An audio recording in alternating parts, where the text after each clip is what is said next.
Bonjour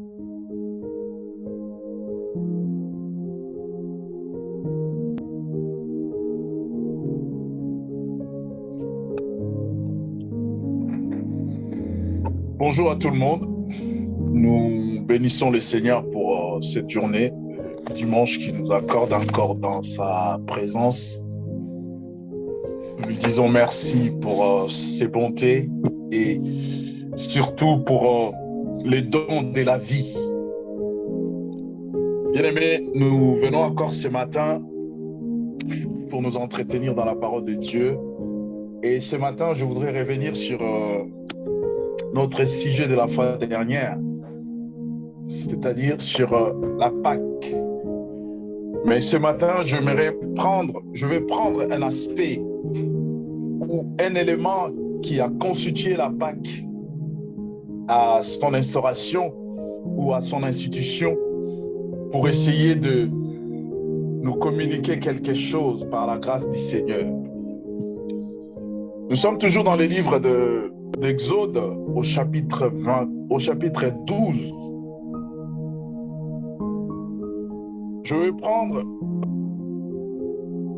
Je vais sauter quelques versets et je vais lire rapidement parce que nous avons beaucoup de lectures à faire et je n'aimerais pas être long aujourd'hui.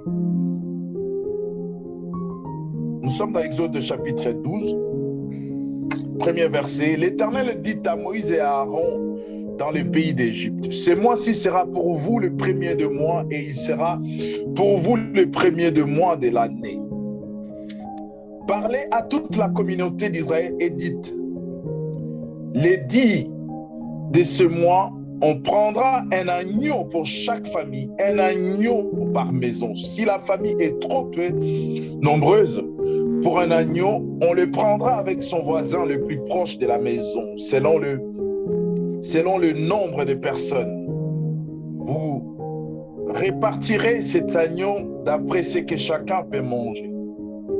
Ça sera un agneau sans tache, sans défaut, mâle, âgé d'1 an. Vous pourrez prendre un agneau ou un chevreau. Vous l'aurez en garde jusqu'au 14e jour de ce mois et toute l'assemblée de la communauté d'Israël l'immolera entre les deux soirs. On prendra de son sang et l'on amènera sur le deux poteaux et on le mettra sur le deux poteaux et sur le linteau de la porte de maison où on le mangera.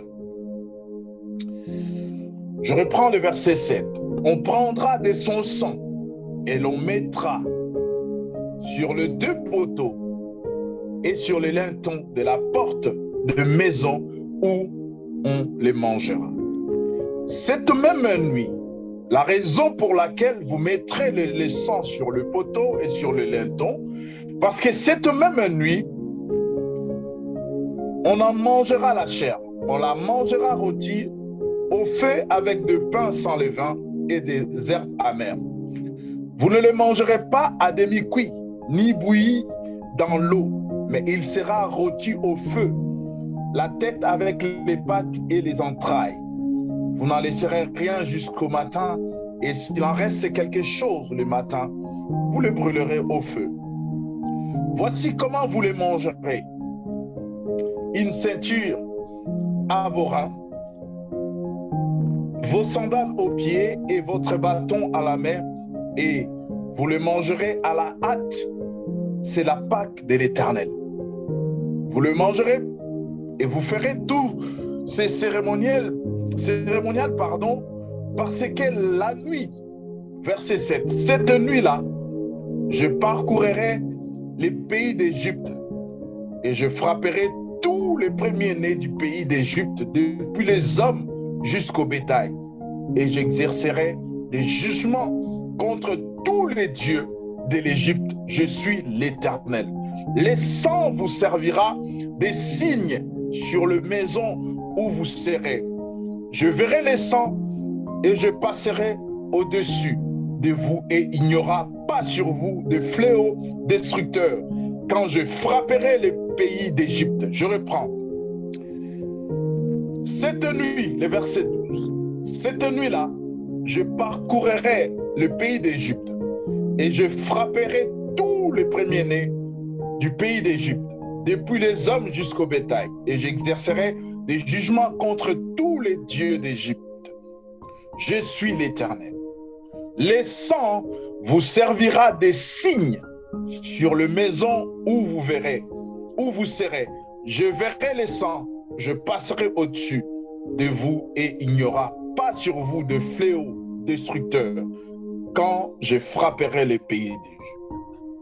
Père, bénis ta parole et donne-nous la compréhension, surtout que nous puissions, chacun de nous puisse saisir la portée de cette parole. Et nous demandons au Saint-Esprit de nous accorder la vision, surtout d'illuminer cette parole dans nos cœurs. Nous prions dans le nom de Jésus. Bien-aimés, je voudrais revenir sur un aspect de la Pâque. Lorsque le Seigneur institue la Pâque, nous voyons il y a beaucoup de choses, beaucoup d'éléments qui rentrent en ligne de mire. Nous voyons le pain, nous voyons le sang, nous voyons l'agneau. Et dans l'agneau, nous voyons le sang, nous voyons de l'herbe amère, nous voyons certaines choses où, lorsque nous regardons, même dans le verset 11, les éléments qui sont énumérés, c'est les éléments auxquels Paul fait allusion dans les livres d'Éphésiens. Et ce matin, nous ne sommes pas là, peut-être que le Seigneur nous fera grâce d'arriver dans toutes ces choses. Ici, nous voulons voir quelque chose, bien-aimé. Je voudrais dire à quelqu'un ce matin, et je voudrais nous dire, nous, étant qu'enfants de Dieu, que nous puissions le savoir et que nous puissions garder ça dans nos têtes. En fait, lorsque Jésus vient dans le monde, Jésus vient comme un humain. Il naît de la Vierge Marie et par la puissance du Saint-Esprit. Et lorsque Jésus vient, nous regardons sa vie, nous regardons ce qu'il est, nous regardons comment il est né, comment il est venu au monde, nous pouvons dire sans avoir froid aux yeux que Jésus est une prophétie. Toute la vie de Jésus, c'est une prophétie. Jésus, il vient parce qu'il avait été dit. Lorsque nous lisons dans Ésaïe, Ésaïe dit, je crois dans Ésaïe 9 ou 28, Ésaïe dit, un fils nous est né, un enfant nous est né, un fils nous est donné. On appellera toutes ces choses dites par le prophète à propos de Jésus. La Vierge tombera enceinte, elle donnera naissance et tout. Toutes ces choses, bien aimées, lorsque Jésus vient, dès sa naissance, dès sa conception, c'est la prophétie de l'ange qui dit à Marie que le Saint-Esprit te couvrira et tu seras enceinte. Tu porteras un enfant dans ton sein et tu lui donneras tel nom. Tu l'appelleras ceci. Et c'est lui qui vient et pour sauver l'humanité, pour sauver le peuple, pour sauver le monde de son péché. Et je disais, toute la vie de Jésus, c'est une prophétie. La prophétie a précédé la naissance de Jésus. Voilà pourquoi il arrivera à un moment où Jésus voudrait voir si réellement ses disciples sont attentifs à ce qui se passe, si vraiment les disciples comprennent quelque chose par rapport à sa vie. Il va les amener à Césarée de Philippe et il va leur poser cette question. Au dire des gens, qui dites-vous que je suis? La même question peut nous être posée ce matin. Parce qu'aujourd'hui, chacun de nous prend Jésus à sa manière. Chacun de nous considère Jésus comme il veut. Mais dans toutes ces choses, bien aimés, nous savons qu'il est l'unique. Nous pouvions avoir plusieurs manières, plusieurs façons de les considérer, de prendre et de comprendre sa vie. Mais une chose est certaine, que Jésus, c'est une prophétie. Toute sa vie, c'est une prophétie. Il n'est pas, lorsque nous regardons sa vie n'est pas passée à côté de tout ce qui avait été dit à son sujet. Même des cérémonies, même des choses prédites, même des choses faites symboliquement ou pour essayer de refléter ce qui allait être le Messie. Ces choses ont témoigné, ces choses témoignent, ces choses ont été corroborées avec la vie de Jésus. Et lorsque le Seigneur appelle Aaron et Moïse dans Exode 12, il va instituer la Pâque. Ça, je l'ai déjà dit, bien-aimé. La Pâque est l'image. La Pâque, c'est-à-dire, c'est le fait de sortir d'un endroit pour aller dans un autre. C'est le fait de passer de la mort à la vie. Voilà pourquoi, à notre époque, elle est célébrée pendant le dimanche, où on dit le dimanche de la résurrection. Parce que Christ est passé de la mort à la vie. Et mais ce matin, bien-aimé, je ne suis pas venu parler de la Pâque. Nous avons déjà vu tout ce qui concerne la Pâque. Mais je vais prendre un élément qui constitue un élément très capital, un élément très, très important pour nous aujourd'hui dans ce qui concerne la Pâque. Et lorsque Jésus lui-même arrive dans les Écritures, dans le Nouveau Testament, pour célébrer la Pâque, la Bible dit, il prit le pain et bénit le pain, il dit, voici, ceci est mon corps qui sera brisé pour vous. Prenez et mangez-le. Et il prit le vin, il est béni et dit, prenez ceci, ceci est mon sang, le sang de la nouvelle alliance qui sera versé pour vous. Et lorsque il fait ces symboles, il montre ces choses, il voulait initier, il voulait dire quelque chose au peuple. Et nous le savons, bien-aimés. Nous sommes juste dans une continuité, nous sommes juste dans une logique par rapport à tout ce qui est dit dans l'Ancien Testament en ce qui concerne Christ. Il y avait un moment où le peuple avait besoin de célébrer, de voir Dieu comme ça, de sentir Dieu au milieu d'eux. Et le Seigneur a dit à Moïse de fabriquer, de construire ce que nous appelons l'arche, ce que nous appelons le tabernacle. Et je ne sais pas, peut-être que vous le savez, mais dans le tabernacle, il y avait des éléments constitutifs du tabernacle. Et lorsque nous regardons tous ces éléments constitutifs du tabernacle, nous voyons c'est la vie de Jésus. À chaque élément du tabernacle représente un aspect de la vie de Jésus.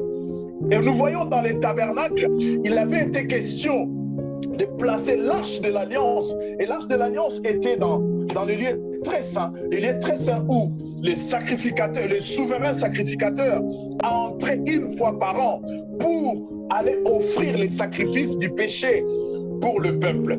Et ce que le souverain sacrificateur faisait, la Bible dit, il commençait d'abord par offrir un sacrifice pour ses propres péchés, il devait se rassurer en entrant dans les lieux saints qu'il n'y avait aucun péché qui les concernait. Et bien aimé, dans l'Ancien Testament, dans ces pratiques du tabernacle, les péchés n'étaient pas effacés, les péchés n'étaient pas supprimés, il n'y avait pas la suppression, il n'y avait pas la rémission en fait.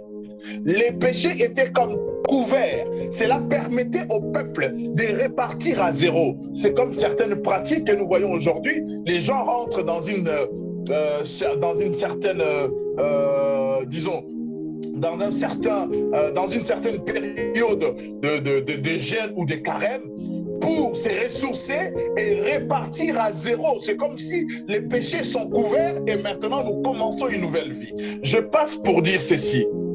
Lorsque les sacrificateurs entraient dans le lieu très saint, l'élément le plus important, c'était l'agneau, l'animal qu'il portait. Et dans l'animal qu'il portait, l'animal là devrait être comme il est énuméré ici dans Exode 12. Lorsque nous lisons les instructions du tabernacle, vous verrez que le Seigneur il dit la même chose à Moïse à ce qui concerne cet agneau qui devrait être immolé. Il devrait être sans tache, mâle, sans défaut, âgé d'1 an, et c'est ce que le Seigneur demandait. Et cet animal devrait être immolé sur l'autel et sacrifié comme holocauste, donc en entier, sans rien couper, juste on coupe la tête juste pour verser le sang et l'animal devrait être sacrifié en holocauste.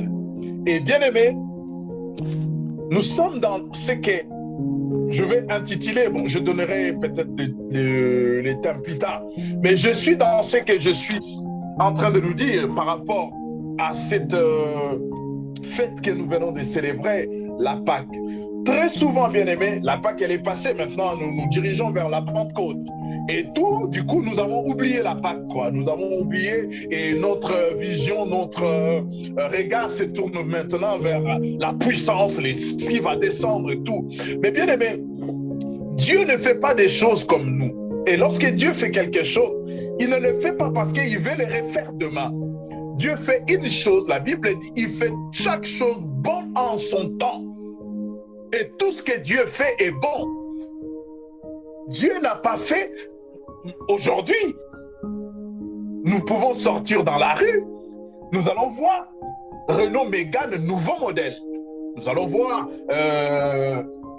Ford Galaxy, nouveau modèle.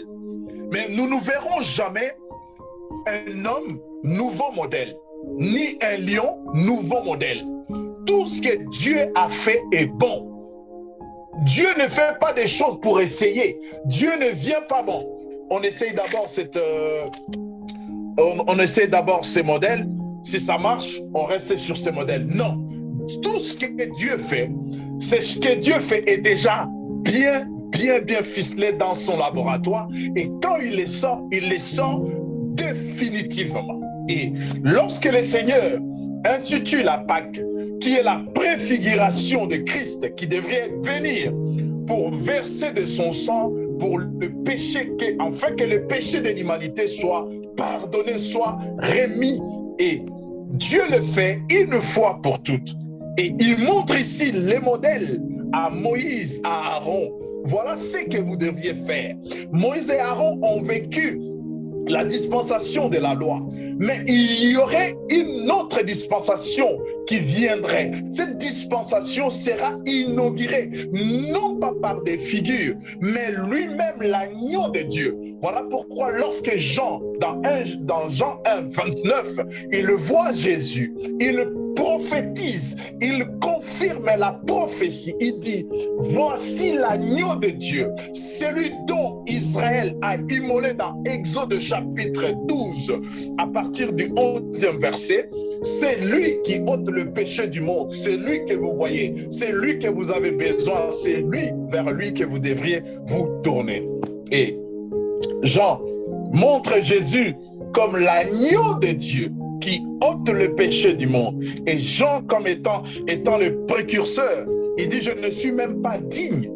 Moi qui vous parle, moi que vous suivez, je ne suis pas digne de délier la courroie de ses sandales. Je ne peux même pas lui arriver au niveau de la cheville. Il est plus grand que moi. C'est lui dont vous avez besoin. C'est lui dont nous avons besoin. Et Christ y vient comme l'agneau de Dieu. Et je disais, lorsqu'il avait été question d'aller à la croix, Jésus devrait accomplir, montrer aux disciples ce qui allait arriver ou ce qui est arrivé au temps de Moïse et ce que lui allait faire à la croix. Bien aimé, je l'ai dit la fois dernière, je l'ai dit, le pain et le vin qu'a pris Jésus n'étaient pas seulement pour faire du genre symbolique. Il a montré ce qu'il devrait faire. Il dit que le pain est son corps et le vin est son sang. Il le dit littéralement. Alors qu'en leur donnant cela, il a pris du pain et du vin. Mais du coup, il dit le pain c'est son corps et le vin c'est son sang. Et quelques temps après, il se retrouve à la croix. Et qu'est-ce qui se passe à la croix? À la croix, son côté est percé. Ses mains sont clouées, ses pieds cloués, avec une couronne d'épines dans la tête. Et son sang coule.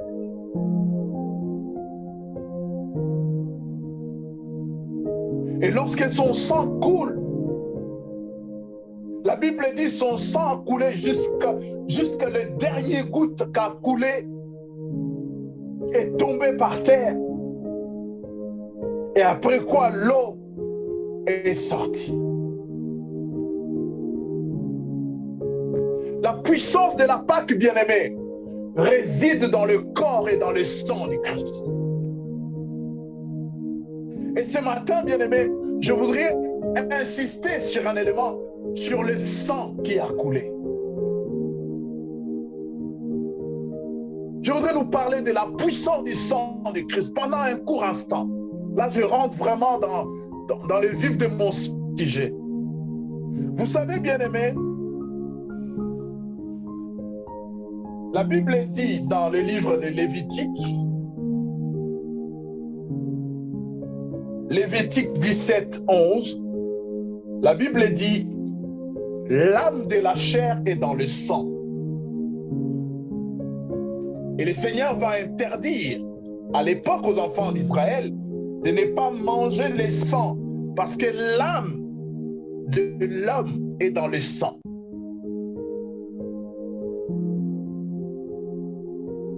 Et lorsque Christ vient, parce qu'il est question du sang,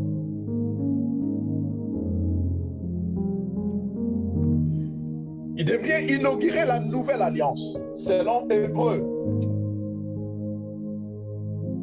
La nouvelle alliance par son sang.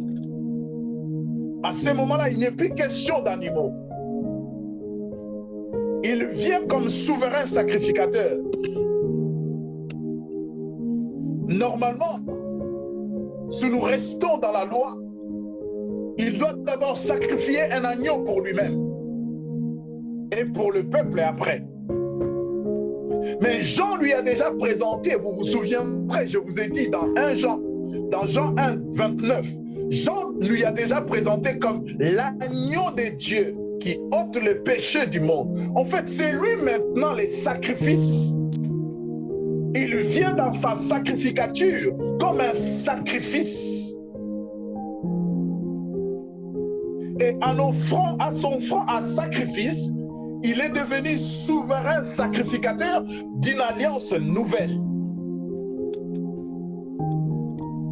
Et il verse son sang.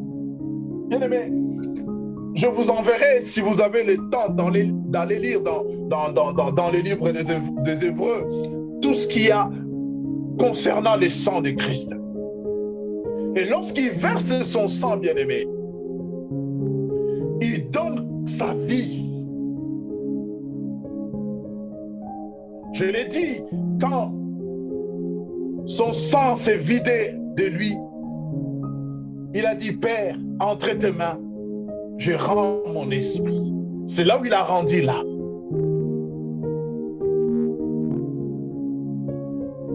Parce qu'il n'y avait plus la vie en lui. Selon Lévitique 17, l'âme de la chair est dans le sang. Et lorsque Jésus donne son sang, il donne sa vie. On ne peut pas séparer le sang de la vie de Jésus. On ne peut pas séparer le sang de la vie de quelqu'un. Personne ne peut vivre sans sang. Et il n'y a pas le sang sans la vie. Il n'y a pas la vie sans le sang.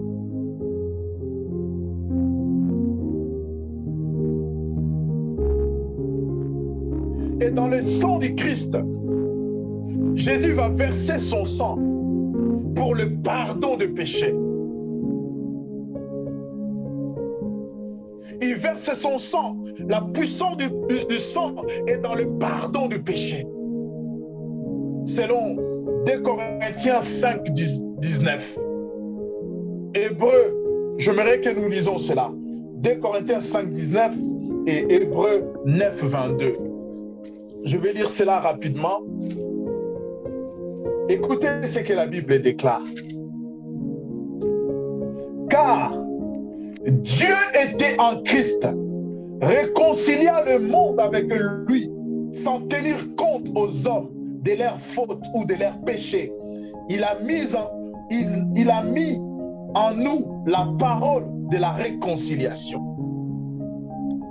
C'est ce que je te dis. Lorsque Christ mourait à la croix, il donnait sa vie en sacrifice pour le péché de l'humanité. Et la Bible dit que le Père, Dieu, était avec lui lorsque Christ rendait l'âme pour réconcilier les hommes avec Dieu. Et à ce moment, Dieu ne tenait pas compte de nos péchés. Parce que Jésus venait de verser son sang. Et Paul dira, il n'y a plus de condamnation pour ceux qui sont en Christ. Parce qu'un innocent est mort à leur place. Le sang d'un innocent a coulé.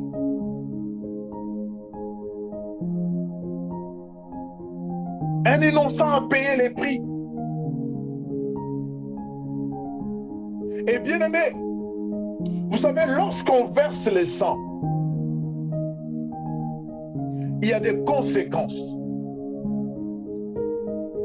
Avant de continuer, permettez-moi.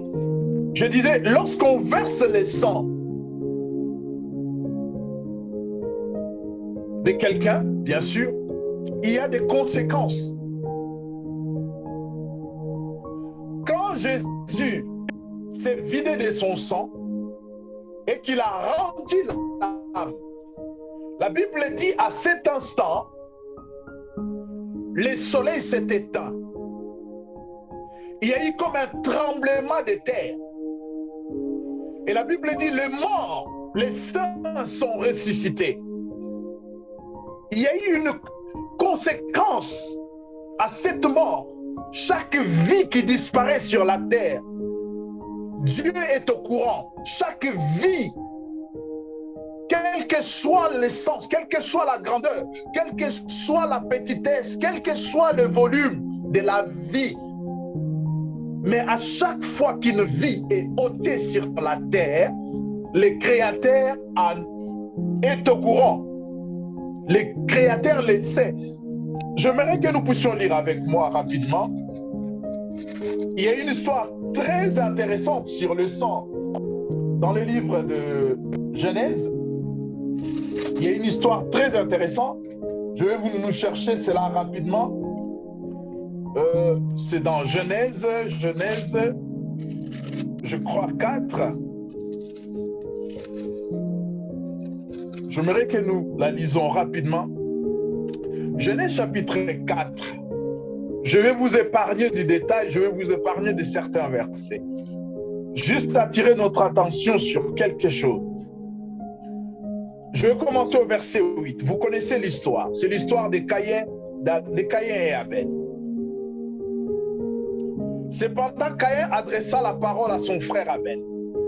Et comme ils étaient dans les champs, Caïn se dressa contre son frère Abel et le tua. L'Éternel dit à Caïn, « Où est ton frère Abel ?»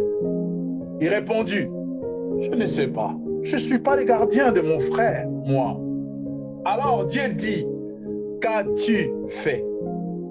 La voix du sang de ton frère crie du sol jusqu'à moi. » Écoutez la conséquence du sang que Caïn avait versé. La conséquence est que maintenant, tu seras maudit loin du sol qui a ouvert sa bouche pour recevoir de ta main le sang de ton frère. Quand tu cultiveras le sol, il ne te donnera plus sa richesse. Tu seras errant et tremblant sur la terre. Je m'arrête là. Bien-aimé, lorsque Caïn traîne son frère Abel au champ, ils arrivent là-bas, Caïn tue Abel. Et directement, le ciel est au courant. Le ciel est au courant parce que nous sommes créés à la ressemblance de Dieu. Dieu a senti que quelque chose a disparu ou quelque chose a bougé dans son être. Et dans son omniscience, Dieu a tout de suite su que c'était Abel qui venait d'être tué. Et Dieu va demander à Caïn, « Où est ton frère ?» Caïn qui veut faire comme quoi personne ne m'a vu et personne n'était ici. Est-ce que suis-je la sentinelle de mon frère?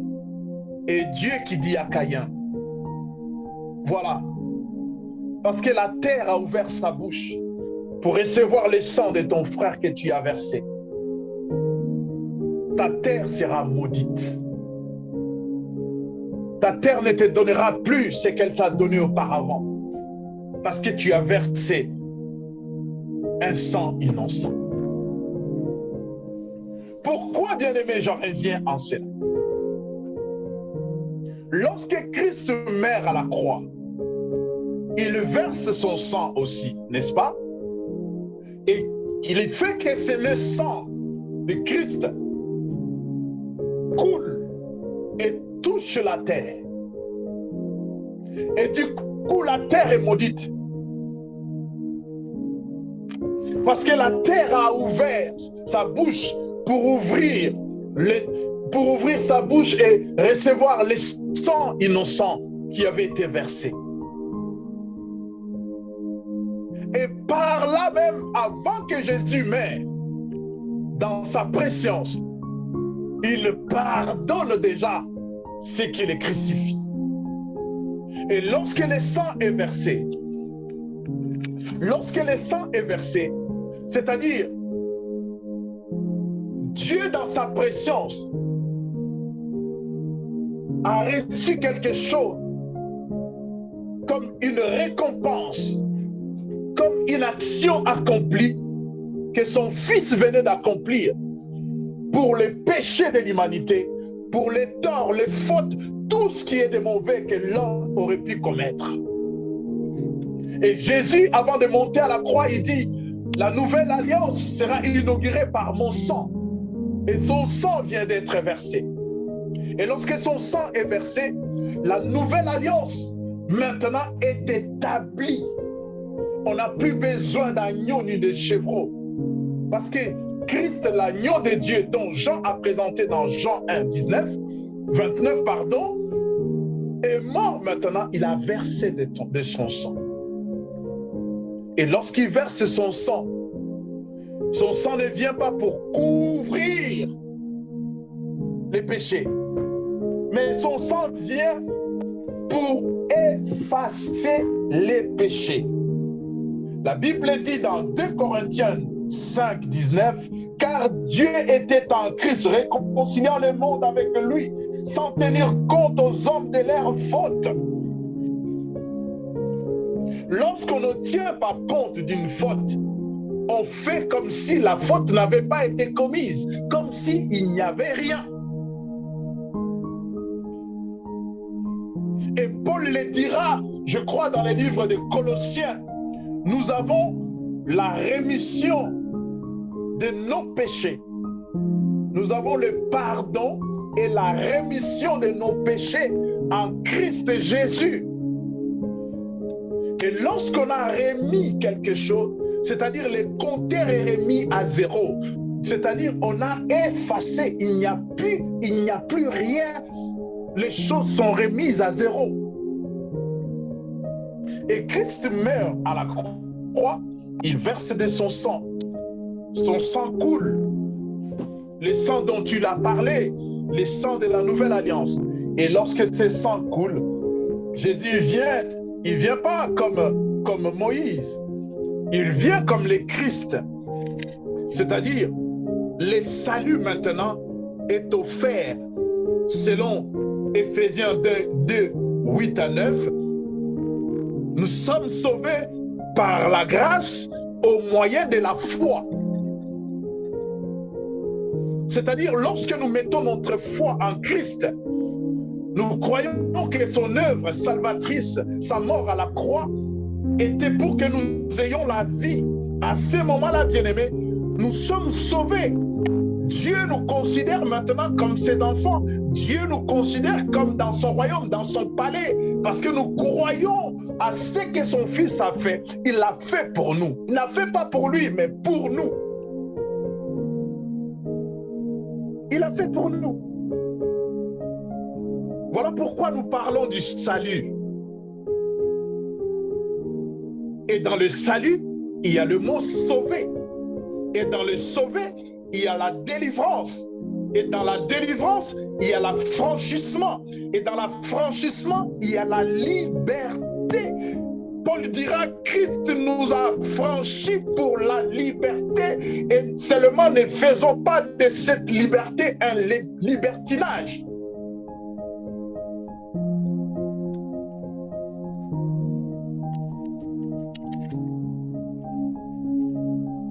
Je disais, le seul moyen dans l'Ancien Testament pour se débarrasser du péché, c'était le sang des animaux. Et les souverains sacrificateurs devraient faire la même. Mais dans notre temps, le seul moyen de se débarrasser du péché, c'est de croire à l'œuvre salvatrice de Christ à la croix. Vous voyez la différence, bien-aimés? Et vous voyez quelle grâce nous avons? Nous n'avons pas à sortir de l'argent. Nous n'avons pas à taper des kilomètres pour aller chercher des animaux. Juste là où nous sommes, à n'importe quel endroit du monde, là où il y a la vie, nous pouvons confesser le nom du Seigneur et être sauvés.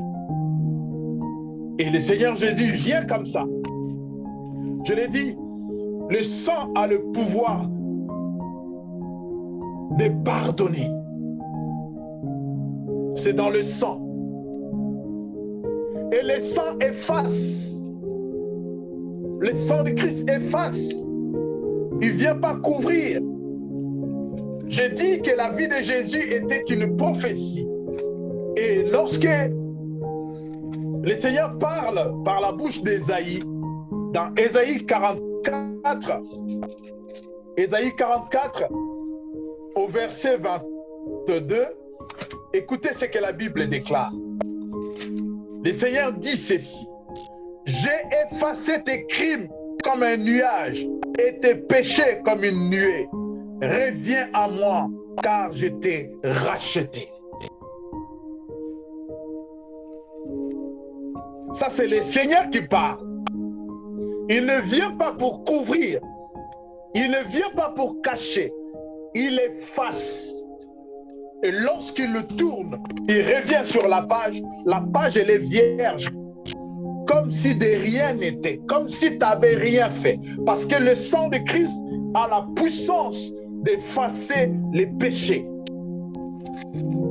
Et le sang de Christ guérit toute maladie. Selon ce qui est écrit dans la prophétie d'Ésaïe 53. Ésaïe 53, verset 5. La Bible déclare: mais il était transpercé à cause de nos crimes, écrasé à cause de nos fautes. Le châtiment qui nous donne la paix est tombé sur lui. Et c'est par ces meurtrissures que nous sommes guéris. Quand on parle de meurtrissures, on parle de plaies. Et quand il y a la plaie, il y a le sang qui coule. Et le sang qui a coulé dans ces meurtrissures, c'était pour nous guérir et nous guérir de toute maladie. Et le sang libère, le sang délivre. Le sang de Christ est puissant pour nous libérer. Une fois que nous avons cru, le sang de Christ nous libère. Le sang de Christ nous a franchis. Le sang de Christ nous délivre. On n'est pas délivré par des prières. On n'est pas délivré par des jeûnes. On n'est pas délivré, je ne sais, par des incantations. On est délivré parce qu'un innocent a versé de son sang. Parce que Christ, en versant son sang est puissant pour nous délivrer, nous libérer de toute chaîne. Et voilà pourquoi Paul comprit la révélation. Il dit, ceux qui sont en Christ, ils n'ont pas à se plaindre des chaînes des choses ou des liens des choses passées. Parce qu'ils sont devenus de nouvelles créatures, affranchis, libérés. La Bible dit dans Jean 6, si le Fils vous a affranchis, vous serez réellement libres par la connaissance de la vérité. Je lis Apocalypse 1, verset 5. Et de la part de Jésus-Christ, le témoin fidèle, le premier d'entre les morts et le souverain de roi de la terre, à celui qui nous aime, qui nous a délivrés de nos péchés par son sang. Il nous a délivrés de nos péchés par son sang. Il ne nous a pas délivrés de quelques de nos péchés par son sang, par quelques gouttes de son sang. Le sang de Jésus a accompli la mission parfaitement, totalement et excellemment bien. Et le sang de Jésus nous justifie. Le sang de Jésus nous justifie. Nous ne sommes pas justifiés par nous-mêmes parce que nous sommes limités. Nous ne pouvons pas plaire à Dieu. Et c'est le sang de Christ qui nous justifie. Ici, bien-aimés, écoutez ce que Dieu dit à Abel. Dieu dit à Caïn. Il dit maintenant le sol recevra... attendez. C'est dans Genèse chapitre 4, au verset 10. Alors Dieu dit, qu'as-tu fait? La voix du sang de ton frère crie du sol jusqu'à moi. Ça, c'est le sang d'Abel. Le sang de Christ, Romains 5, verset 9. À bien plus forte raison, maintenant que nous sommes justifiés par son sang, serons-nous sauvés par lui de la colère. Je m'explique. Le sang d'Abel, dans Genèse 4, Dieu dit, le sang de ton frère, la voix du sang de ton frère crie à moi. Et je crois dans Romains ou dans le livre des Hébreux, je n'ai pas la référence exacte, la Bible dit, le sang de Christ crie mieux que le sang d'Abel. Je vais m'expliquer, parce que je vais toucher quelque chose, un lapsus que nous avons l'habitude de faire en considérant le sang de Christ.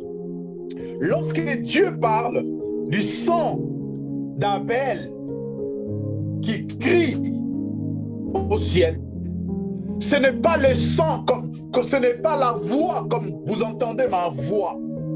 Je l'ai dit au début, l'âme de la chair est dans le sang. En fait, on est une personne lorsque le sang circule dans nos veines.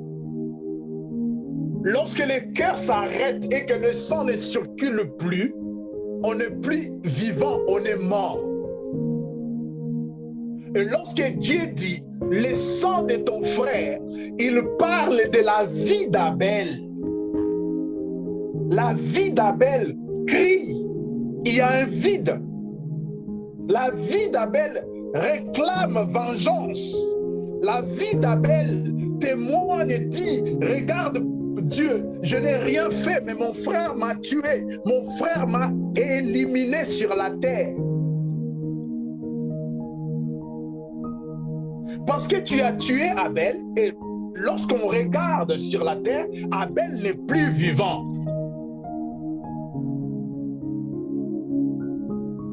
Et maintenant, je reviens à ce que je disais, le sang de Christ crie mieux que le sang d'Abel. Le sang d'Abel, c'était pour régler son compte à Caïn. Mais le sang de Christ crie pour quiconque vient à Dieu par la repentance, vient à Dieu par la soumission, parce qu'il a écouté, il veut soumettre à Dieu. Et le sang de Christ est là pour témoigner, Père, regarde, Léo qui vient là, ce n'est pas un homme honnête, ce n'est pas un homme de bien, ce n'est pas un homme clean, mais regarde, j'ai versé de mon sang pour lui, mon sang a coulé pour lui. Mon sang a coulé parce que je savais qu'il serait un pécheur. Voilà pourquoi je versais mon sang. Pour lui, lui ne peut pas se justifier. Mais moi, regarde mes mains, regarde la couronne d'épines, regarde mes pieds, mon côté percé. Ce n'était pas pour moi. Parce que Pilate n'a pas pu me condamner. Parce qu'il a trouvé en moi aucun péché. Mais en Léon, il y en a. Et moi, j'ai payé le prix de la vie de Léon. C'est ça, en fait, bien aimé, l'essence. Et je disais cela par rapport à une erreur que nous commettons. Lorsque nous prions, nous invoquons le sang de Jésus. Il y en a même qui boivent le sang de Jésus.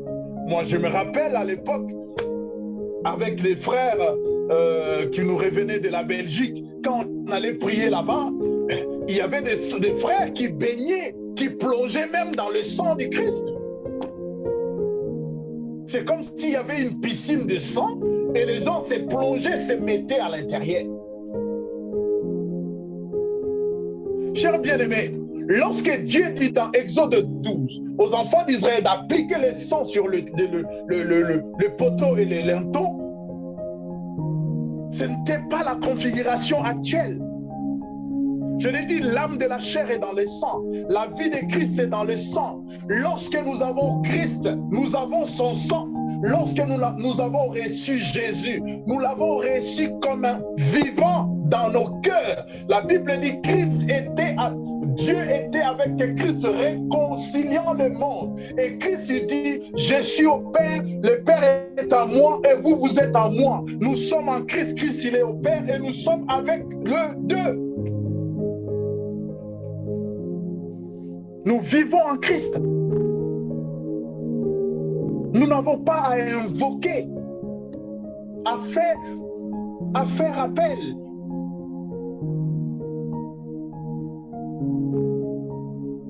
Sur ce point, le diable se réjouit tellement parce que Jacques il dit, vous ne recevez pas parce que vous demandez mal.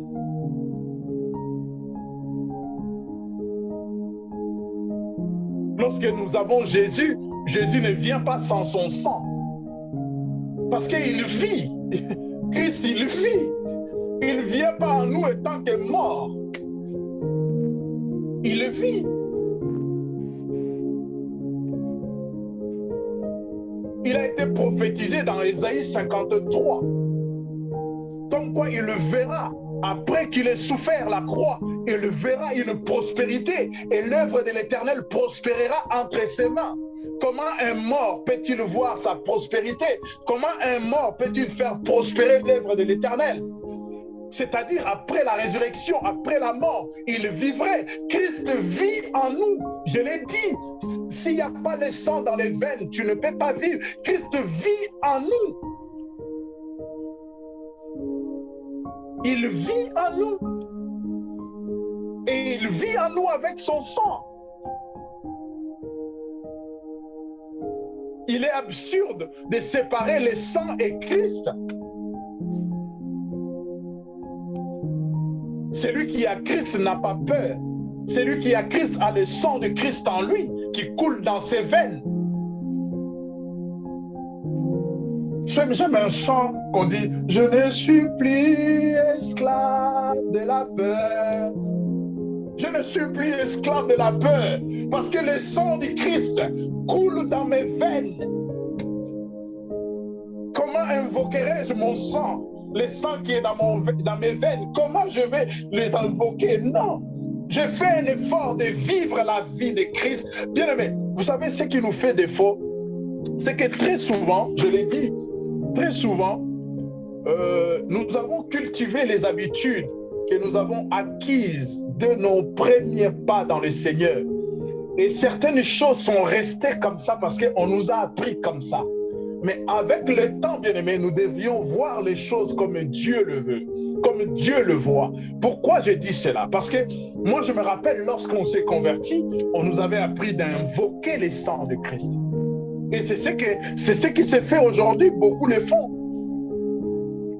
Si j'invoque le sang de Christ, c'est-à-dire Christ n'est pas en moi, c'est-à-dire son sang est quelque part. Je dois invoquer pour que le sang vienne. Lorsque les enfants d'Israël mettent le sang sur le linteau et le poteau, ça c'est bien aimé, parce qu'il y a un animal qui a été tué et ils ont vu son sang. Mais nous croyons par la foi. Quelqu'un me dit, mais je peux invoquer le sang par la foi. Mais les enfants d'Israël n'ont pas invoqué le sang. Ils ont appliqué le sang. Nulle part dans la parole de Dieu, il est écrit invoquer le sang.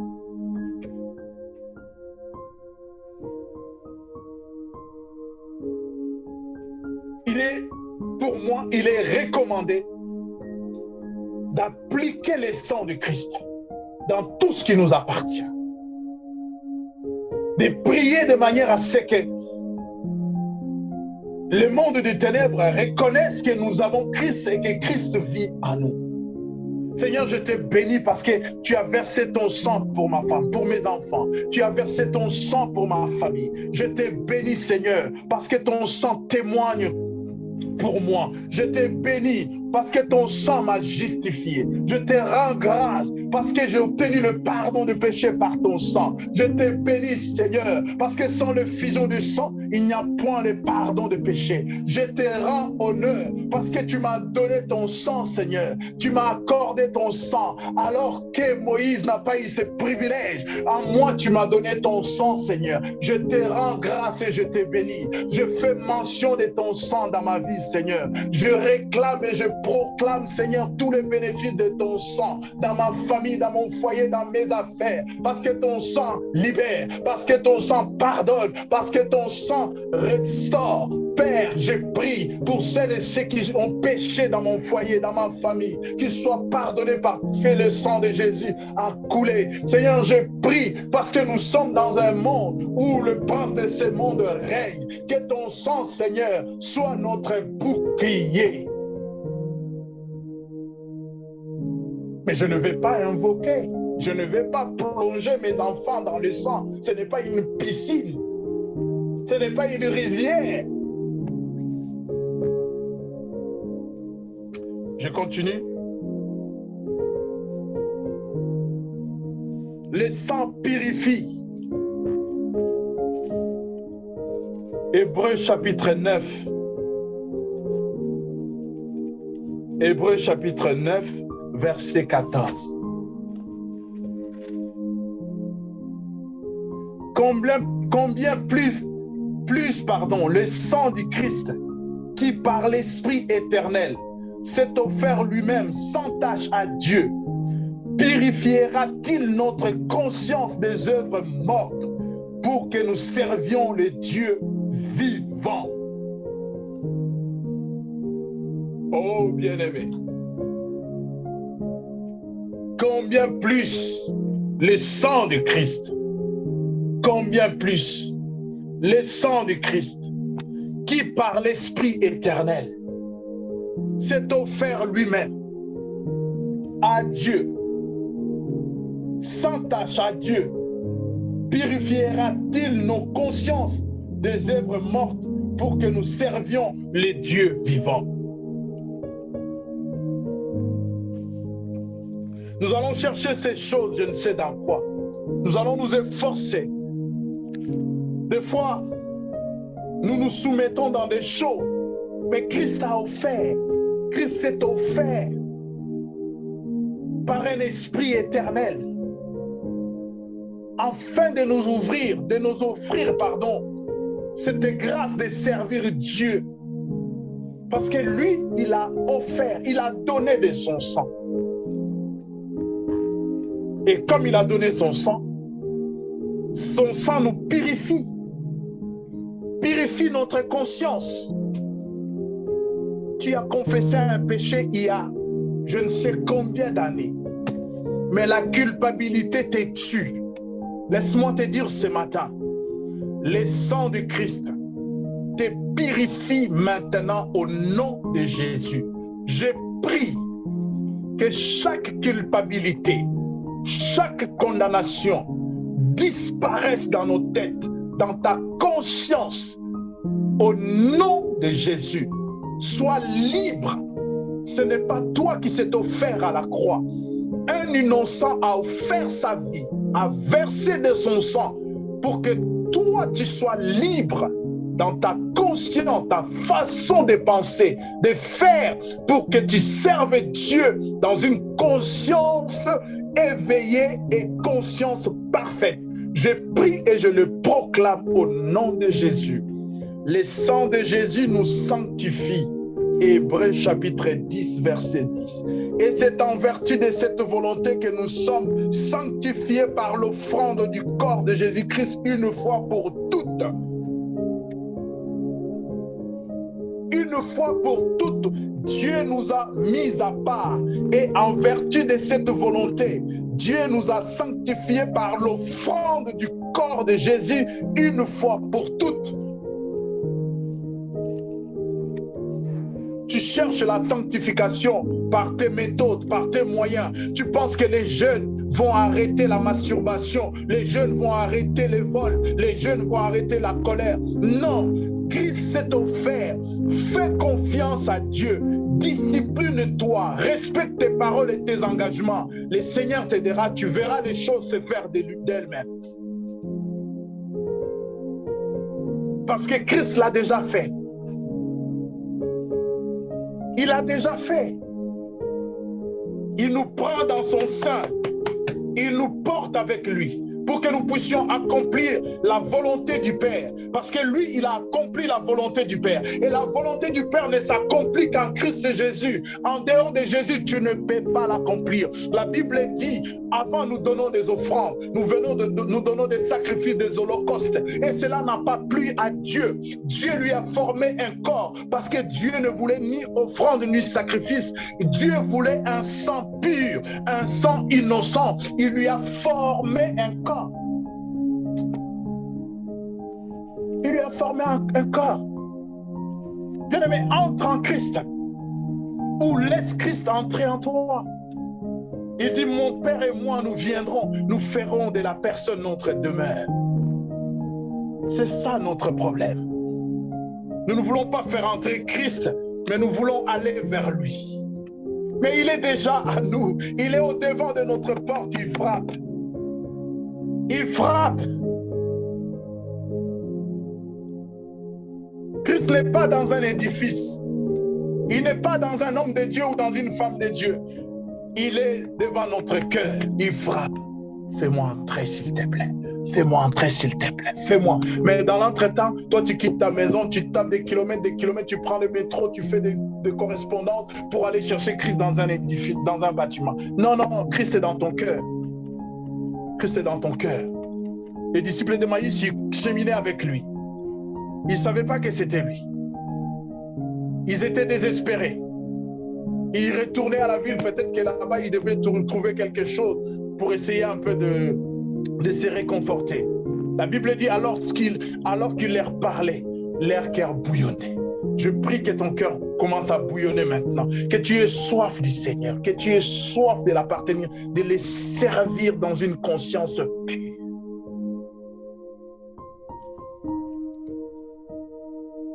Le sang du Christ nous donne la victoire. Nous avons la victoire dans le sang du Christ. Nous n'avons pas la victoire parce que nous avons jeûné 100 jours. Nous n'avons pas la victoire parce que nous avons jeûné autant de jours. Nous avons la victoire parce que Christ a versé son sang. Apocalypse 12, 11 dit, ils l'ont vaincu à cause du sang de l'agneau et à cause de la parole de leur témoignage. Ils n'ont pas aimé leur vie jusqu'à craindre la mort. Ils l'ont vaincu à cause du sang de l'agneau. Ils l'ont pas vaincu à cause d'un tel pasteur. Ils l'ont pas vaincu à cause d'un jeûne de prière. Ils l'ont pas vaincu à cause d'une retraite de prière. Ils l'ont pas vaincu à cause de je ne sais quoi. Ils l'ont vaincu à cause du sang de l'agneau. Et le sang de l'agneau a coulé il y a plus de 3000 ans à la croix. C'est là où Christ a remporté la victoire. Je nous ai dit, bien-aimés, du moment où le sang d'Abel avait touché la terre de Caïn était maudit. Du moment où, bien-aimé, le sang de Christ avait touché la terre était vaincue. Les dieux, le prince de ce monde était vaincu. Les démons étaient vaincus.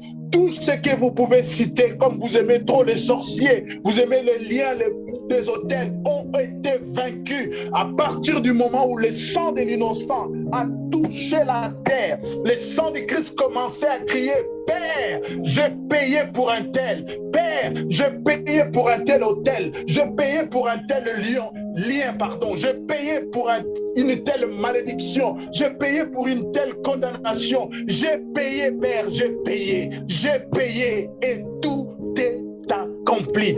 Voilà pourquoi Jean, dans sa vision dans l'île de Patmos, il voit la victoire de ceux et celles qui croient en Christ et il dit, ils l'ont vaincu à cause du sang de l'agneau et de la parole de leur témoignage. Des témoignent ce matin que je suis plus que vainqueur en Christ Jésus parce qu'il a versé de son sang pour moi. Je témoigne maintenant parce que le péché ne dominera pas sur moi parce que Christ a versé de son sang. Je témoigne la puissance du sang de Christ dans ma famille, dans mon foyer, dans ma vie, sur mon chemin, dans mon travail, dans mes relations. Je témoigne la puissance du sang de Christ au nom de Jésus. Au nom de Jésus. Christ est notre Pâque. Christ, notre changement de la vie mondaine à la vie de Dieu. Christ, notre changement de la vie maudite à la vie bénite. Christ, notre changement de la mort à la vie. Christ, notre malédiction à la bénédiction. Christ, notre changement d'un productif à la productif et a été immolé. C'est lui notre Pâque. La Pâque, c'est le changement d'un côté à un autre. C'est le changement du ténèbre à la lumière. C'est le changement de la malédiction à la bénédiction. Christ, notre Pâque, a été immolé. Je vais prier pour quelqu'un, si vous me le permettez.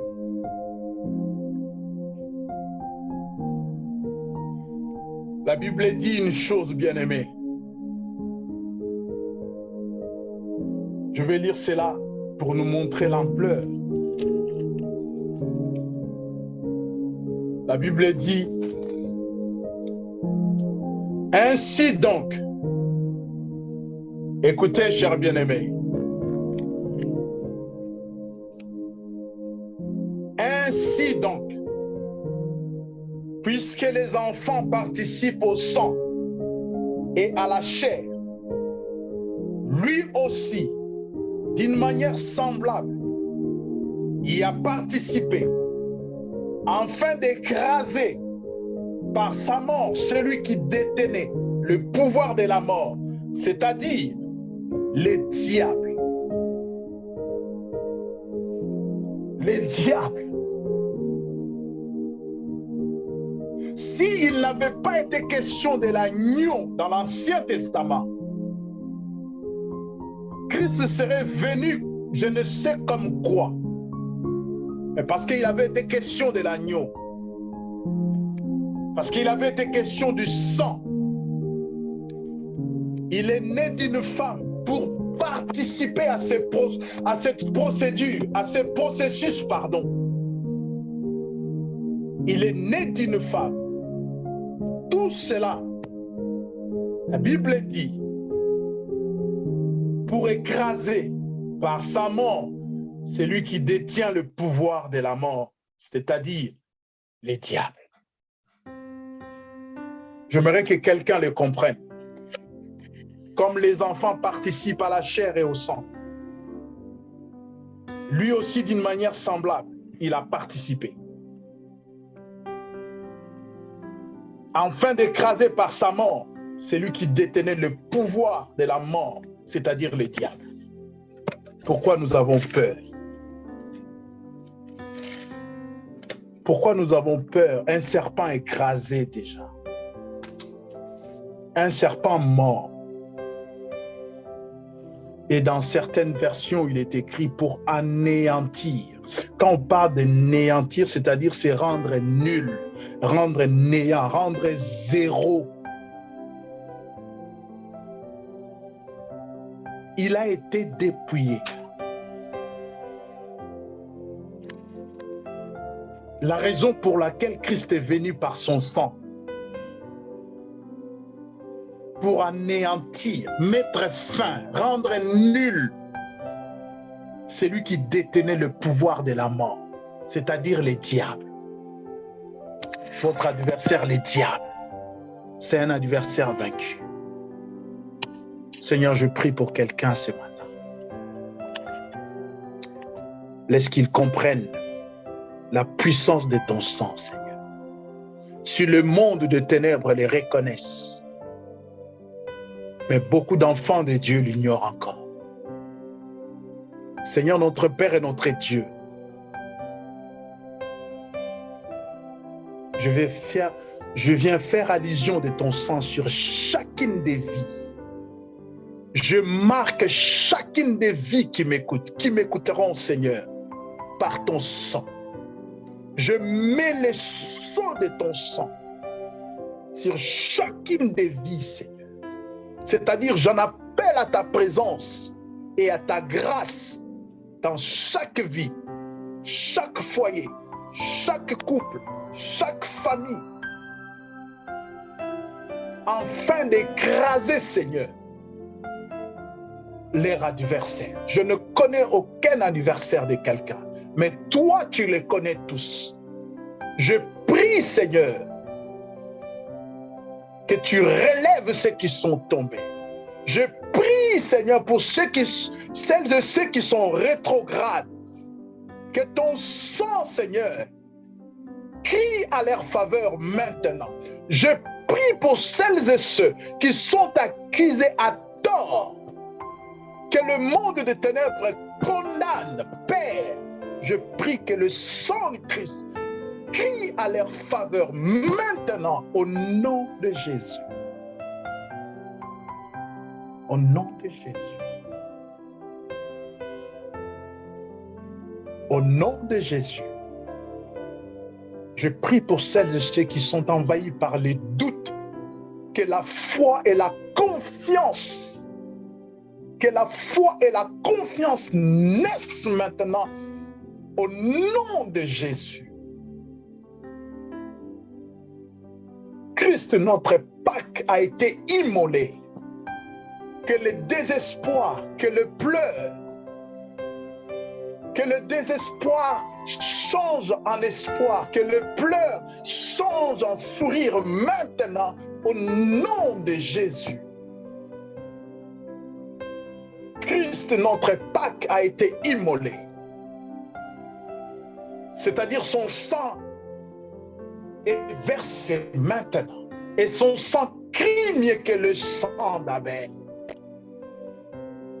Jésus, que ton sang, Seigneur, par la puissance de ton sang, que les affaires de quelqu'un changent maintenant, au nom de Jésus.